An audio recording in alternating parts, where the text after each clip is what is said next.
Există două tipuri de oameni la locul de muncă. Toată lumea vrea să lucreze la proiecte cu unii. Oamenii le scriu, sunt invitați, sunt recomandați. Oamenii stau la coadă să lucreze pentru ei, alții sunt evitați. Se lucrează cu ei doar atunci când este necesar. Sunt evitați la prima ocazie și nimeni nu-i va recomanda vreodată. Și știi ce? Nu este vorba despre profesionalism. Adesea, al doilea tip este chiar mai bun la locul de muncă. Au mai multă experiență, mai multe cunoștințe, mai multe certificări, dar nimeni nu vrea să lucreze cu el. Primul tip ar putea fi un specialist obișnuit, dar toată lumea îl vrea în echipă, întotdeauna, peste tot. De ce se întâmplă asta? Am studiat această problemă. Am vorbit cu zeci de directori, specialiști în resurse umane, liberi profesioniști, formatori de echipe. Și știi ce am descoperit? Toată lumea spune același lucru. Profesionalismul este important. Desigur, trebuie să știi cum să-ți faci treaba. Dar acesta este nivelul de bază, este biletul de intrare. Și apoi decid alte lucruri, nu abilitățile tale, ci cum să lucrezi cu tine, ușor sau greu, plăcut sau dureros, cu bucurie sau prin forță. Și iată adevărul, un specialist bun, cu care e dificil să lucrezi, va pierde în fața unui specialist obișnuit, cu care e o plăcere să lucrezi. De fiecare dată, oriunde, pentru că oamenii nu îi aleg pe cei mai buni, îi aleg pe cei cu care se simt confortabil. Poți fi un geniu, dar dacă ești toxic, nimeni nu va vrea să lucreze cu tine. Poți fi un expert, dar dacă ți se pare dificil să comunici cu tine, nimeni nu te va invita. Sau poți fi mediocru, dar dacă ești o persoană plăcută și ușor de înțeles, va exista o listă de persoane potrivite pentru tine. Am văzut asta de sute de ori. Specialiștii obișnuiți cu calități umane excelente câștigă de 2 ori mai mult decât specialiștii puternici, cu un caracter prost. De ce? Pentru că vin clienții la ei. Sunt recomandați, sunt invitați la proiecte, sunt de încredere și geniile toxice sunt evitate.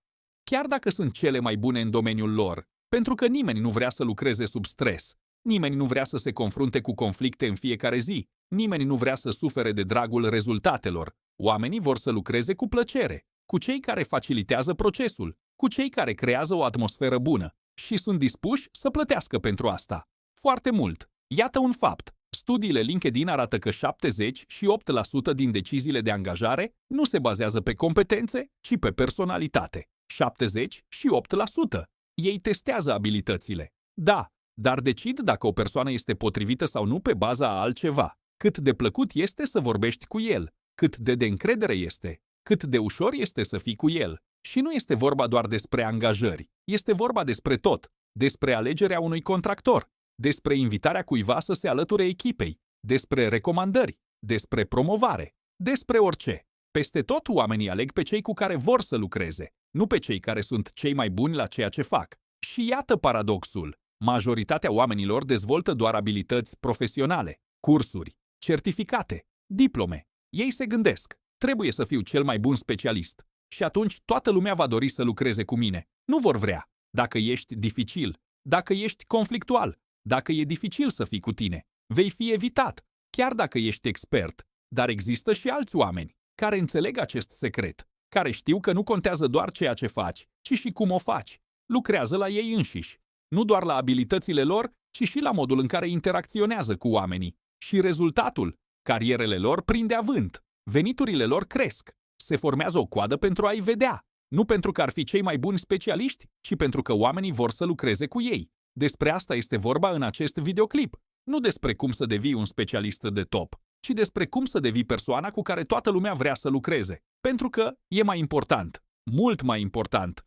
Poate ești un programator obișnuit, dar dacă ești ușor și plăcut să lucrezi cu tine, vei avea mai multe proiecte și un salariu mai mare decât un geniu toxic. Poate că ești un designer obișnuit, dar dacă ești de încredere și competent, clienții se vor întoarce la tine iar și iar, dar nu la un designer strălucit, dar complex. Vezi? Nu e vorba de a fi cel mai bun, e vorba de a fi dorit. Nu cei mai inteligenți oameni devin dezirabili, ci cei cu care este mai plăcut să lucrezi. Și știi ce e cel mai tare lucru? Poate fi dezvoltat. E o abilitate, ca oricare alta. Nu te naști o persoană cu care oamenii vor să lucreze. Devii unul. Nu este vorba despre carismă. Nu este vorba despre farmec înnăscut. Este vorba despre calități specifice, un comportament specific, obiceiuri specifice, care poate fi stăpânită, care poate fi antrenată, care poate fi implementată. Și când faci asta, totul se schimbă. Oamenii încep să fie atrași de tine, încep să te invite la proiecte, încep să te recomande, încep să aibă încredere în tine, nu pentru că ai devenit un specialist mai bun, ci pentru că a devenit o plăcere să lucrezi cu tine. Și asta deschide uși, toate ușile. Vrei să lucrezi independent, clienții se vor întoarce. Vrei o carieră, vei fi promovat. Vrei propria afacere, partenerii te vor căuta. Pentru că toată lumea vrea să lucreze cu oameni drăguți, întotdeauna, oriunde, și dacă devii o astfel de persoană, vei obține un avantaj competitiv uriaș. În timp ce alții își dezvoltă doar abilitățile, tu îți vei dezvolta atât abilitățile cât și calitățile umane și vei câștiga de fiecare dată. Pentru că mulți oameni au abilități, dar oamenii plăcuți sunt puțini și rari. De aceea acest subiect este atât de important și de aceea ar trebui să continuați să ascultați. Pentru că acum vă voi spune în mod specific ce anume face o persoană atractivă pentru care să muncești, ce calități, ce comportament, ce obiceiuri și cum poți dezvolta asta în tine. Începând de astăzi, asta nu e teorie, e practică.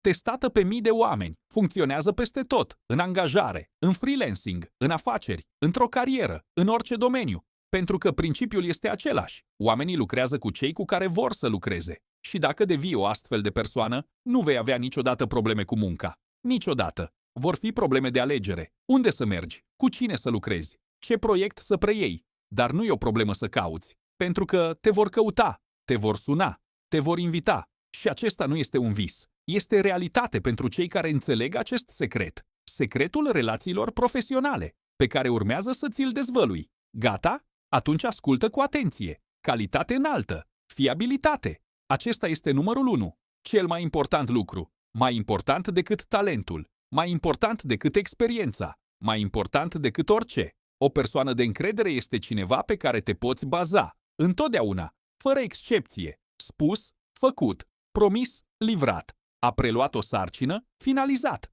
Fără scuze. Fără subterfugii. Fără dispariții. Și știi ce? Sunt catastrofal de puțini astfel de oameni. Doar câțiva. Cei mai mulți sunt nesiguri. Spun una și fac alta. Promit tot ce trebuie, dar nu țin. Își asumă sarcini și dispar. Și când devii de încredere, intri automat în primii 10%. Pur și simplu. Pentru că toată lumea s-a săturat de oamenii nesiguri. Toată lumea vrea să lucreze cu cei care se țin de cuvânt. Managerii visează la angajați cărora le pot atribui o sarcină și de care pot uita. Ei știu că va fi făcută. De înaltă calitate. La timp. Clienții visează la contractori care nu vor dispărea în mijlocul proiectului, care nu vor rata termenele limită, care nu vor dispărea cu banii. Partenerii visează la oameni cu care pot ajunge la înțelegeri și au încredere că acordurile vor fi respectate. Și dacă ești așa, ești de aur. Vei fi apreciat, vei fi prețuit, vei fi plătit mai mult. Pentru că fiabilitatea este rară, iar raritatea este întotdeauna un avantaj. Cum să devii de încredere? Simplu. Nu promite ceea ce nu poți livra. Mai bine să fiu sincer, nu voi avea timp. Nu voi putea. Nu va funcționa. Dacă îți iei un angajament, du-te la bun sfârșit. Cu orice preț.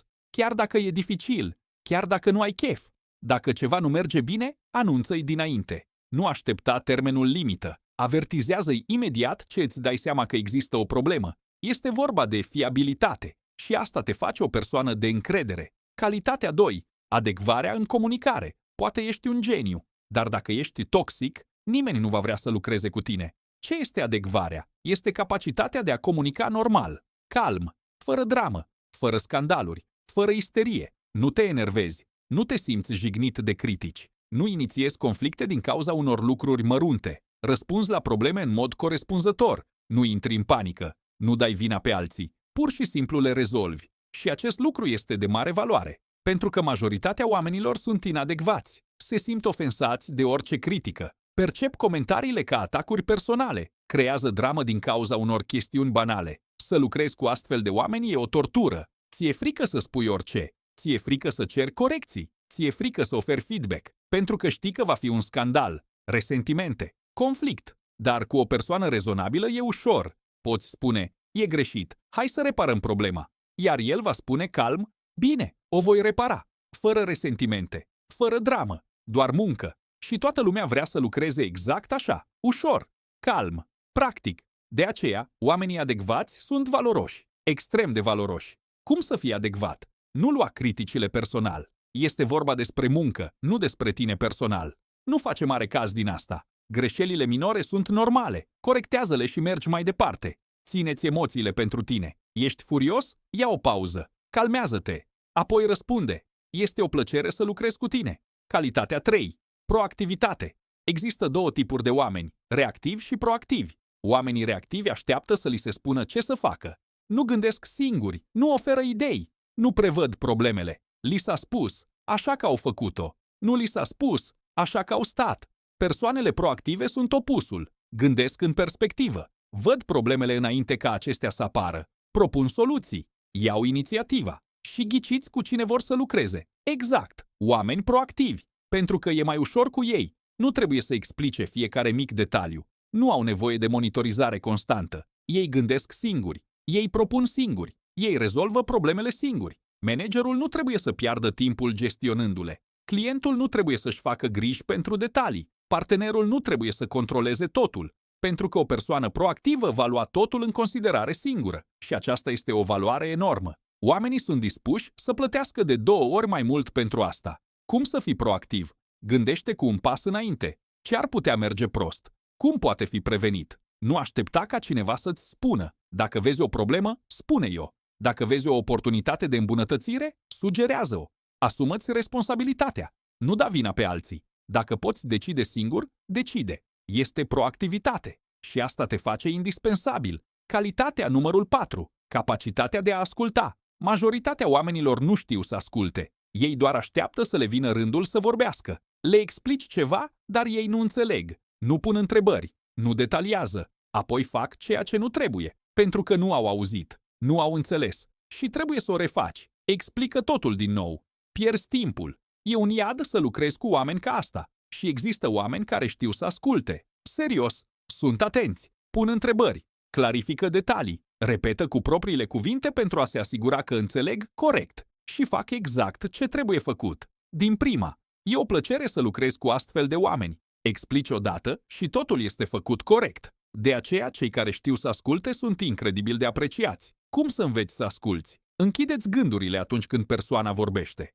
Nu te gândi la ce vei răspunde. Ascultă ce spune. Pune întrebări. Dacă nu înțelegi, întreabă din nou. E mai bine să clarifici acum decât să refaci mai târziu. Repetă ce ai auzit. Am înțeles corect că trebuie să fac asta? Asta arată că ai auzit. Și îți oferă oportunitatea de a corecta dacă ai înțeles greșit. Este vorba despre capacitatea de a asculta. Și asta face ca lucrul cu tine să fie eficient. Calitatea numărul 5. Atitudine pozitivă. Nu confunda asta cu o veselie falsă. Nu este vorba despre a zâmbi și a glumi în continuu. Este vorba despre starea ta interioară. Despre cum reacționezi la situații. Există oameni care văd mereu probleme. Totul este rău. Nimic nu va funcționa. Este dificil. Este imposibil. E greu să lucrezi cu astfel de oameni. Îți secătuiesc energia. Îți distrug motivația. Creează o atmosferă negativă. Există oameni cu o atitudine pozitivă? O problemă? Bine. Cum o rezolvi? O sarcină complexă? Interesant. Hai să încercăm.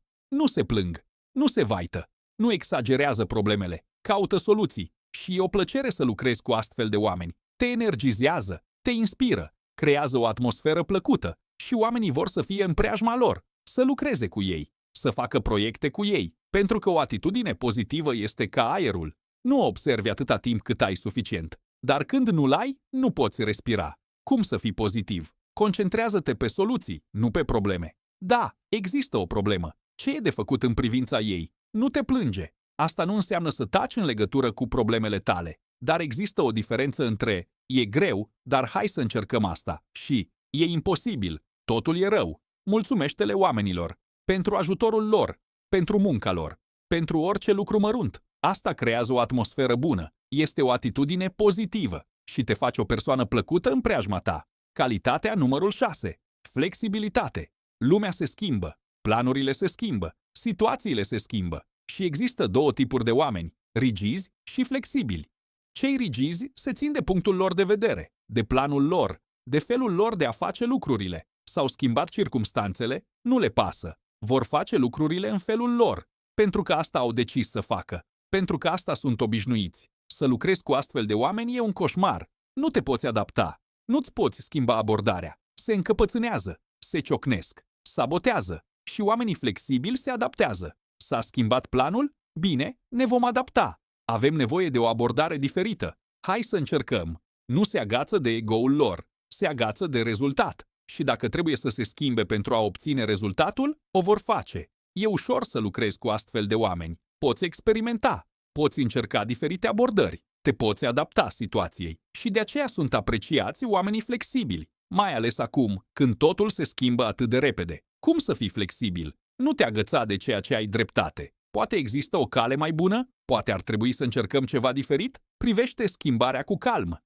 Nu ca pe o amenințare, ci ca pe o oportunitate de a încerca ceva nou. Ascultă ideile altora. Chiar dacă ale tale par mai bune, poate că există ceva valoros în ale lor? Este flexibilitate. Și asta te face un partener convenabil. Iată 6 calități cheie: fiabilitate, adecvare, proactivitate, capacitate de a asculta, atitudine pozitivă, flexibilitate. Notă: niciuna dintre acestea nu se referă la abilități profesionale. Toate se referă la modul în care lucrezi cu oamenii și asta determină dacă vor sau nu să lucreze cu tine. Poți fi un specialist mediu cu aceste 6 calități. Va exista o coadă pentru tine. Poți fi expert și fără ele, vei fi evitat. Acesta este secretul relațiilor profesionale. Acum hai să vorbim despre cealaltă latură, despre ce anume îi descurajează pe oameni. Ce greșeli le distrug dorința de a lucra cu tine? Pentru că iată care e ideea. Poți face totul bine, dar un singur obicei toxic și totul e distrus. Oamenii nu-și vor aminti că ești de încredere.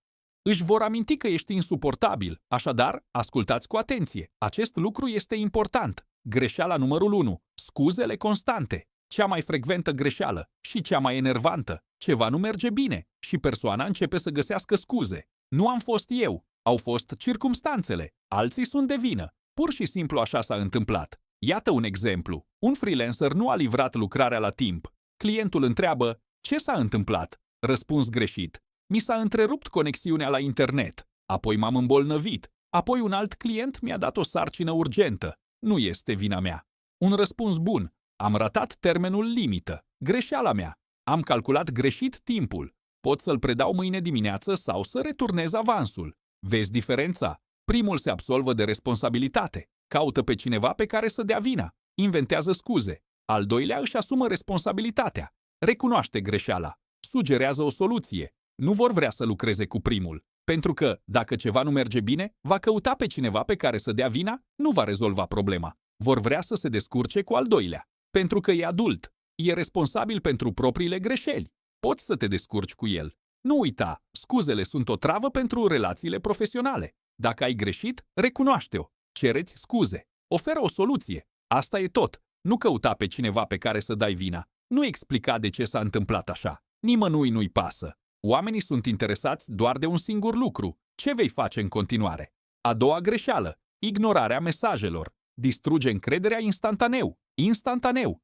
O persoană îți scrie. Nu răspunzi. O oră, o zi, 2 zile, o săptămână. E stresat. Nu știe ce se întâmplă. Ești în viață. Lucrezi la sarcină. Ai primit măcar mesajul și pur și simplu ignori asta. Pentru că ești ocupat. Pentru că ai uitat. Pentru că răspund mai târziu. Și știi ce crede persoana aia? Nu-i pasă de mine. Nu-i pasă de proiect. E nesigur. Nu mă voi mai implica cu cineva ca el. Fă-o odată și asta e tot. Încrederea a dispărut. Nu va mai exista o a doua șansă. Pentru că a ignora pe cineva este o lipsă de respect. Mesajul este: nu ești important. Timpul tău este fără valoare. Nu-mi pasă. Și nimeni nu vrea să se simtă așa. Iată o regulă simplă. Răspundeți la mesaje în termen de 24 de ore. Maxim. Ocupat? Scrie-mi. L-am primit? Îți voi răspunde în 2 ore. Nu știi răspunsul? Scrie-mi, o să aflu și îți voi răspunde mâine. Nu poți rezolva problema? Notează-o. Nu poți. Iată de ce, iată câteva opțiuni. Principalul lucru este să răspunzi. Întotdeauna. Repede. Arată respect. Fiabilitate. Profesionalism. Dar ignorarea ta arată contrariul și ucide dorința de a lucra cu tine. Greșeala numărul 3. A promite și a nu îndeplini promisiunile. Această greșeală îți distruge reputația pentru totdeauna. Complet. O persoană face o promisiune unui client, unui partener, unui manager, unui coleg. O voi face mâine. O voi trimite în seara asta. Va fi gata până vineri? Cu siguranță o să ajut. Și nu o face. A uitat. N-a avut timp. S-a răzgândit. Nu contează. Principalul lucru este că a promis și nu s-a ținut de promisiuni. Și știi ce se întâmplă? Persoana respectivă nu mai are încredere în tine. Niciodată. În nimic. Poți să-ți ceri scuze de 100 de ori și să promiți că nu se va mai întâmpla. Nu te va ajuta cu nimic. Pentru că încrederea este ca sticla. Odată spartă, nu mai poate fi reparată. Iată un exemplu din viața reală. Un designer a preluat un proiect și a promis machete într-o săptămână. A trecut o săptămână, nimic. Clientul i-a răspuns: unde sunt machetele? Designer: îmi pare rău, nu l-am făcut. Ți-l voi da în 3 zile, cu siguranță. Trec 3 zile, din nou tăcere. Clientul scrie din nou: designer: foarte curând. Mâine, cu siguranță. Nu există machete mâine. Clientul este furios. Designerul le trimite în cele din urmă în 2 săptămâni. Rezultatul? Clientul nu te va mai contacta niciodată. Și le va spune tuturor cunoscuților să nu te implici cu această persoană. Un proiect eșuat. Și reputația ta este ruinată, posibil pentru ani de zile. Dar putea fi altfel.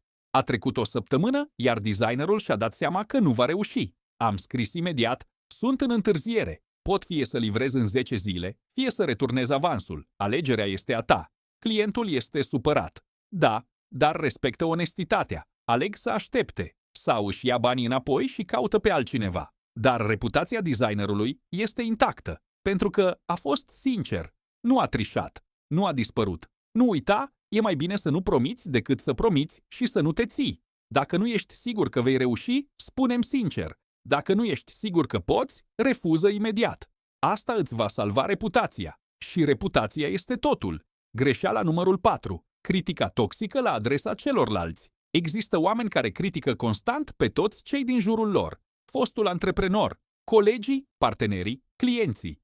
Designerul anterior a fost un ratat complet. Clientul e prost, nu înțelege nimic. Programatorul a dat-o în bară, a trebuit să refac totul. Ei cred că îi ridică în ochii celorlalți, arată că sunt mai buni. De fapt, este invers. Când îi critici pe alții în fața mea, mă gândesc la un lucru. Într-o zi va vorbi și el despre mine la fel. Poți să-mi zâmbești acum, dar imediat ce ne despărțim, le vei spune tuturor cât de rea sunt. Și nu vreau să mă implic cu tine, pentru că ești toxic. Iată regula. Nu critica niciodată alte persoane în fața altora. Probleme cu un client anterior? Păstrează tăcerea. Spune pur și simplu că nu a funcționat. Greșeala unui coleg? Rezolvă problema direct cu el, ea. Nu te plânge altora. Asta nu înseamnă să rămânem tăcuți în fața problemelor reale. Dacă cineva dăunează cu adevărat proiectului, poate și ar trebui să se vorbească despre asta, dar într-un mod constructiv și la obiect. Diferența dintre programatorul este un idiot, nu poate face nimic, și programatorul nu poate gestiona sarcina, trebuie să găsim o altă soluție. Prima este o critică toxică, a doua este o afirmație de fapt. Oamenii simt această diferență și evită substanțele toxice. Greșeala numărul 5. Lipsa limitelor. Acesta este un aspect subtil, dar unul important. Există oameni care nu pot spune nu. Sunt de acord cu orice. Își asumă orice sarcină, oricând, în orice condiții. Ei cred, așa voi arăta că sunt bun, că sunt gata să ajut, că se pot baza pe mine. Dar, în realitate, îmi arată că sunt un pustiu. Pot fi folosit. Nu am respect de sine. Și oamenii încep să o folosească. Inconștient, poate. Dar o folosesc. Treburi în weekend. Vei fi de acord. O sarcină urgentă la 1 dimineața? O vei face. Muncă suplimentară fără plată suplimentară? Nu vei refuza. Și la un moment dat te epuizezi. Începi să dai greș. Începi să-ți pierzi cumpătul. Începi să ai conflicte. Și relația se destramă. Nu pentru că cealaltă parte e rea, ci pentru că nu ți-ai stabilit limite de la început. Așa se face corect. Există ore de lucru și există ore libere. În timpul orelor libere, nu răspunzi la mesaje. Doar dacă este cu adevărat urgent. Există un domeniu de aplicare al proiectului. Orice depășește acest domeniu de aplicare este un salariu suplimentar sau un proiect nou. Există termeni de cooperare. I-ai schițat. Cealaltă parte a fost de acord. De acum înainte, depinde de acești termeni. Asta nu înseamnă să fii rigid. Înseamnă să fii clar, inteligibil, previzibil. Și oamenii respectă asta, pentru că e clar cum să lucrezi cu tine. Greșeala numărul 6. Haos în organizație. Uiți lucruri în continuu, pierzi fișiere, uiți acorduri. Ceri să se repete același lucru de 10 ori. A lucra cu tine este o misiune. Trebuie să monitorizezi constant totul. Reamintește-mi. Verific. E obositor. Foarte obositor. Oamenii vor să lucreze cu oameni organizați. Oameni care își amintesc înțelegerile. Păstrează dosarele în ordine. Ia notițe. Nu este dificil. Dar puțini oameni o fac. Un sistem simplu. Scrii toate acordurile. Păstrezi toate fișierele într-un singur loc. Păstrezi toate sarcinile pe o listă. Nu trebuie să ții totul în minte. Nu trebuie să te bazezi pe memorie. Notează-l și vei fi împăcat. Asta demonstrează profesionalism, fiabilitate, respect pentru timpul celorlalți. Dar haosul arată contrariul. Iată cele mai mari 6 greșeli care îi descurajează pe oameni și le distrug dorința de a munci. Scuze, ignorarea, promisiuni încălcate, critici toxice, lipsa limitelor, haos, evitații, cu orice preț. Pentru că o singură greșeală ca asta și asta e tot. Reputație ruinată, relații distruse. Iar a restabili o reputație este de 100 de ori mai dificilă decât a o menține. Bine, acum știi ce face o persoană dezirabilă și ce îi îndepărtează pe oameni. Întrebarea este cum aplici asta? Cum devii genul de persoană cu care toată lumea vrea să lucreze? Acum vă voi oferi un plan concret, pas cu pas. Simplu, funcționează. Pasul 1. Autoaudit. Ia o foaie de hârtie sau deschide notițele de pe telefon. Notează cele 6 calități despre care am vorbit. Fiabilitate, adecvare, proactivitate, capacitate de a asculta, atitudine pozitivă, flexibilitate și acordă-ți o notă sinceră pentru fiecare dintre ele, de la 1 la 10. Unde ești puternic? Unde ești slab? Nu te amăgi. Asta e pentru tine. Nimeni nu va vedea. Ești de încredere, dar nu ai stăpânire de cuvânt? Ești proactiv, dar nu ai stăpânire de cuvânt. Ești pozitiv, dar inflexibil? Găsește-ți slăbiciunile. Sincer. Apoi fă la fel cu greșelile, scuzele, ignorarea, promisiunile încălcate, critica toxică, lipsa limitelor, haosul. Pe care dintre acestea le faci? Cel puțin uneori? Notează totul. Doare. Știu. Să-ți privești greșelile este întotdeauna dureros. Dar nu te poți descurca fără el. Până nu vezi problema, nu o poți rezolva. Va dura 30 de minute. Fă-o în seara asta. Pasul 2. Alegeți o calitate. Nu încerca să rezolvi totul dintr-o dată. E un drum care nu duce nicăieri. Uită-te la lista ta. Găsește calitatea care îți este cea mai slabă sau greșeala pe care o faci cel mai des și lucrează la asta. Doar la asta. O lună. Să presupunem că ai ales fiabilitatea. Sarcina ta pentru luna aceasta este să-ți ții toate promisiunile. Toate. Fără excepție. Nu promite ceea ce nu poți. Dacă promiți, ține-o.